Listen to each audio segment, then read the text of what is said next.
You got Ashton Kutcher in love with Mila Kunis on that 70s show. Then they break up for absolutely no reason after he starts hanging out with Diddy. Then he marries Demi Moore, who drained him of all the adrenochrome she can, and apparently he replenished himself by doing inappropriate things with their daughters. The first time you heard me say that Sean Combs was a sex trafficker, and you said I was a liar because I was jealous, because I wasn't his girlfriend, because I wasn't successful in the music industry, because I didn't have a hit record, because I didn't live in a mansion, because I didn't have diamonds. You said all of these things about me. Jaguar Wright has stirred up major buzz by sharing explosive details about Hollywood's biggest names. From wild parties thrown by P. Diddy to the unusual aspects of Demi Moore and Ashton Kutcher's relationship, she's shedding light on secrets the stars would rather keep hidden. Get ready as we unpack these shocking revelations. You're right, I go to Diddy parties, which is where people like me step in. To walk motherfuckers out! Cause ain't nobody stopping me when I come. Why would they talk about it? Who is there to go to? Who's gonna fucking help them? What HR department do you know of that works for any of these labels? Yeah. When have you ever heard of a sexual harassment suit being publicly acknowledged in the entertainment industry at all?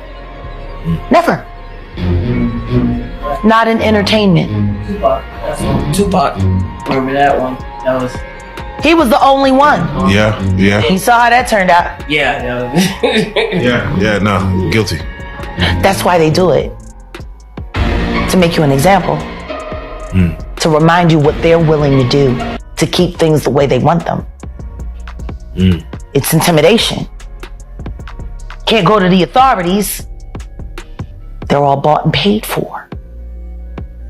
You could try to get a special prosecutor, but they'll just pay somebody to reassign him to another case.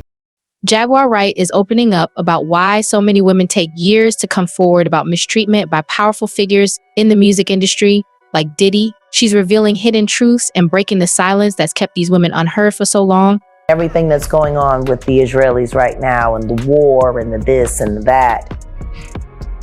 You know, seems like you would be more interested in that, like Mila Kunis and Ashton Kutcher were before Ashton. Jaguar Wright has shared surprising insights into Ashton Kutcher's romantic life, noting that his relationship with Mila Kunis on that 70s show ended suddenly around the time he became closer to Diddy's inner circle. She suggests that his later marriage to Demi Moore may have had hidden motives that aren't immediately obvious. Diddy partying became a set. Like, there's a lot of that's government-based going on. You got Ashton Kutcher in love with Mila Kunis on that 70s show.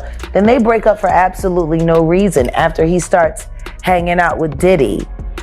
Then he marries Demi Moore. Rumors are flying as Jaguar Wright hints at Demi Moore's strong influence over Ashton Kutcher, suggesting she may have been involved in unusual and possibly troubling practices.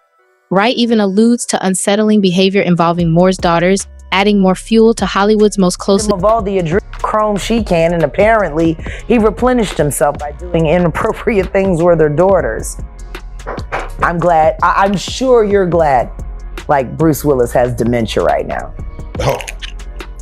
Now, Demi Moore has a wild movie out. I forgot what it's called, but I'll Google it.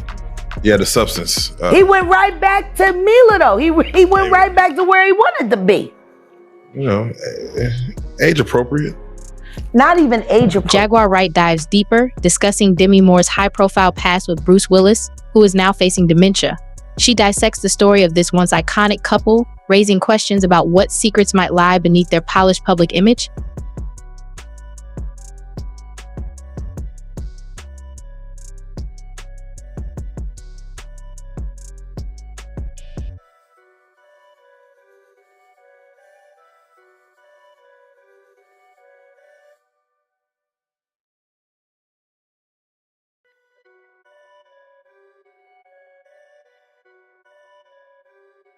Jaw-dropping revelations are emerging as Jaguar Wright shares alleged footage from a party hosted by Diddy, a night full of secrets that hint at Hollywood's hidden side.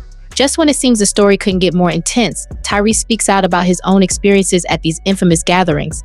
Let's step into the shade room and take a closer look.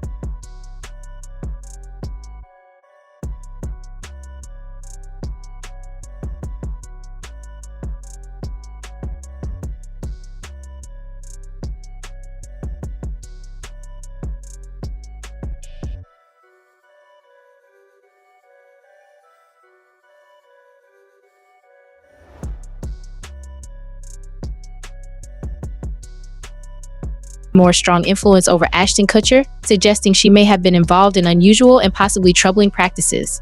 Wright even alludes to unsettling behavior involving Moore's daughters, adding more fuel to Hollywood's most closely guarded secrets. Has been making money off of Biggie's name for longer than Biggie was alive. People keep forgetting he hadn't turned 25 yet. He was still 24 when he died. It's been over 25 years.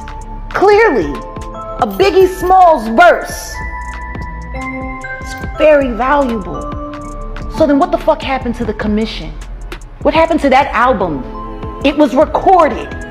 It was being mixed and mastered upon Biggie's death. It was supposed to have came out that summer after Biggie's album, because Biggie's album was slated. He died a week and a half before his album came out. Then the commission was supposed to come out, and that was supposed to be his exit from Bad Boy, and then starting his own company. Puffy has been making money on that boy's name longer than he lived. It supported all of Bad Boy. That's real, yo. The more money you make, the more problems you get.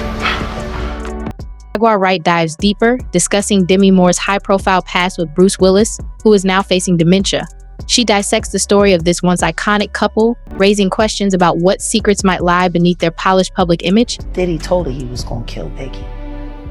She knew it was gonna happen. She was purposefully not by her husband's side that night. It happened, and she was told she had to lie about it. And guess what? That lie held up until that boy turned 18. And he started having ideas of what he wanted to do with what he inherited.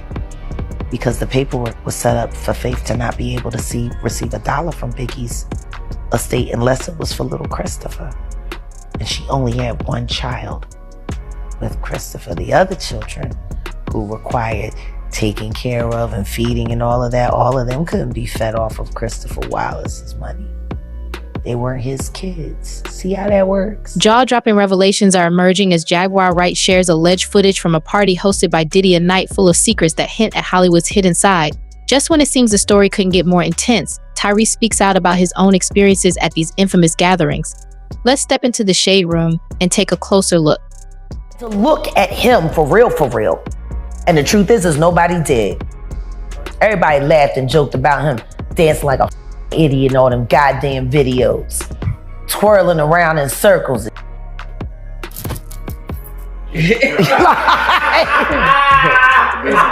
This nigga been wild, So I'm just saying. Asked about attending one of Diddy's parties, Tyrese didn't shy away from the details. He described the events as unlike anything most people could imagine, high-energy gatherings that often took on a very different vibe as the night progressed. He admitted to keeping his distance whenever things shifted toward what he called an alleged other section.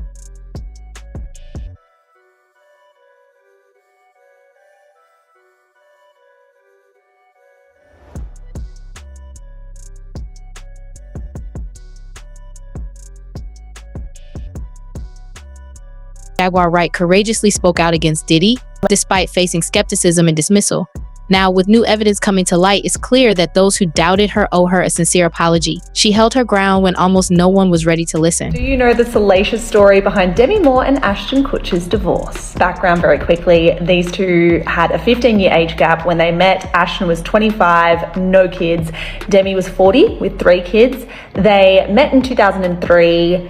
They got married in 2005. So the media really hated these two. They gave Demi such a hard time about her age, but they seemed really rock solid for maybe like 5 years until 2010 when things were very clearly going wrong. Thanks to Demi's memoir, it's called Inside Out, we actually know a lot of what could have been going wrong. We know a lot of her side because she wrote all about it. And she says her marriage problems with Ashton can be dated back to when he asked her to bring a third person into the bedroom. And not just once, multiple times, according to Demi. Here's a passage from the book. Ashton was less and less present. I went into contortions in an attempt to fit the mold of what he wanted his wife to be. I wanted this marriage to work, and I was willing to do whatever it took to jump through any hoop. So when he expressed his fantasy of wanting to bring a third person into our bed, I didn't say no. I wanted to show him how great and fun I could be. Curiously, Demi says it was this decision in their marriage that really blurred the lines of fidelity for Ashton, in her opinion. On September 1, 2010, Star magazine actually started sniffing around these two. They published a story that had the headline, "Exclusive, Ashton Kutcher caught cheating on Demi Moore." That story said he had been seen kissing a young hot blonde at Madeo restaurant in LA, and then 2 weeks later they doubled down.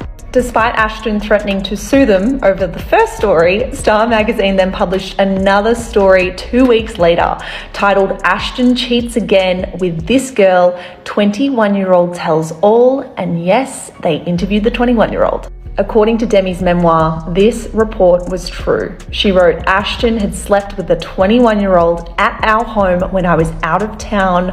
I remember the night they met. We were at a bowling alley with Rumor. He went to switch out our shoes. She gave him her number on a napkin." They tried to make it work. They did marriage counseling, but then Radar Online delivered the final blow. They published another report in 2011 accusing Ashton of cheating again. Of this, Demi wrote, "How dumb can you get? You couldn't at least have found a way to cheat on me quietly, to privately break my heart without dragging me through a public gauntlet of humiliation?" He admitted it right away. Things got even messier from there. If you want to hear every twist and turn, we have a whole series about it. It's all live in your favorite podcast app right now. Just search for Shameless, Ashton and Demi Part 1. Jaguar Wright has alleged that Diddy confided in Faith Evans about plans to take out Notorious B.I.G., casting a dark new light on past events and reigniting questions about the complicated relationships at the heart of it all. I also was witnessing my body flailing. My daughter terrified that she was going to see me die right in front of her. And within me, I was in a place that was thinking, wow, how did I get in here? Isn't this interesting? And then my very next thought was, oh, I wonder if I can get out. And all of a sudden I was back in my body. And I think it was a moment that I was somehow being given a choice. You think it was that close? I think certainly emotionally it was. I think something had to give. When you come up to those places, you either go in or you go out. It's the title of her new book, which she says has a purpose.